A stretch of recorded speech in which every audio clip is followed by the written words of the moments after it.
The following segment contains adult themes. I'd like to be under the sea, cleaning up the pussy's got with you.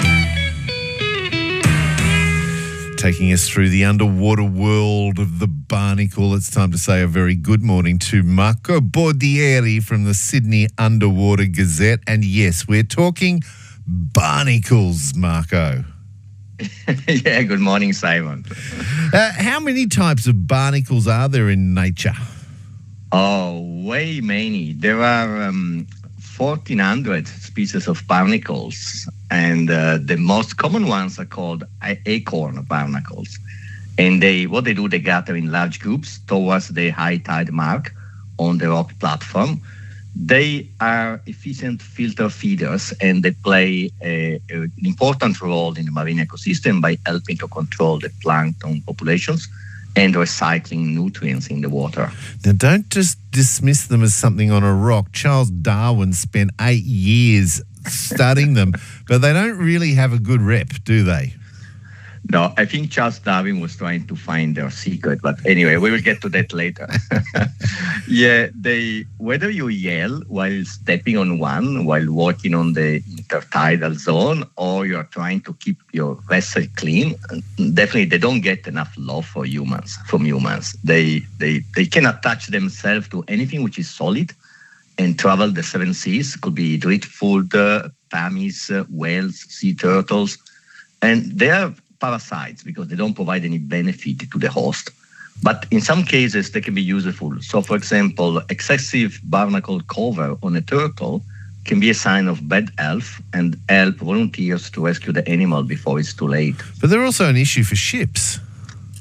Yeah, it's too many barnacles. They increase the surface drag and slow down the host. And the International Maritime Organization estimates that a vessel could burn up to 55% more fuel because of the barnacles.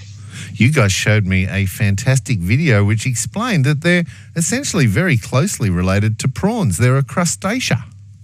Yeah, they are. The only difference is that these are sessile, which means they are fixed in one place. They have like a glue, they attach with this glue to a place, and they stay there for a lifetime. And the shell resembles a little volcano. Yeah, exactly like a volcano. And that's to protect them from being removed and to be stronger attached. And also, they have like a hatch that they close in order to keep the water inside. So they become waterproof. So because they normally live in the intertidal zone, the water goes up and down. So they spend some time exposed outside of the water. That hatch prevents the water from inside to leave and to drive them out. Now, this is the bit where we get into the adult themes because they have a very infamous reputation around their breeding behaviour. Yeah, so they are hermaphroditic. So it means they are both male and female. But for reproduction, they need to get in touch with another specimen. And because, as we said, they cannot move, it can be a difficult process. So can you guess what solution Mother Nature came up with? I've seen the video you had on your Facebook page, and I'm not saying it, Marco. You are. All right. So Mother Nature gave them the longest penis in the animal kingdom relative to the size of the body. So it's 7.5 centimeter. Wow. Which may not sound a lot to some of us, but if you consider yourself.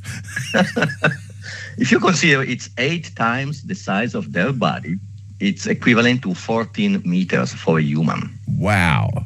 And the way they actually use the penis is quite remarkable, again, harking back to that video.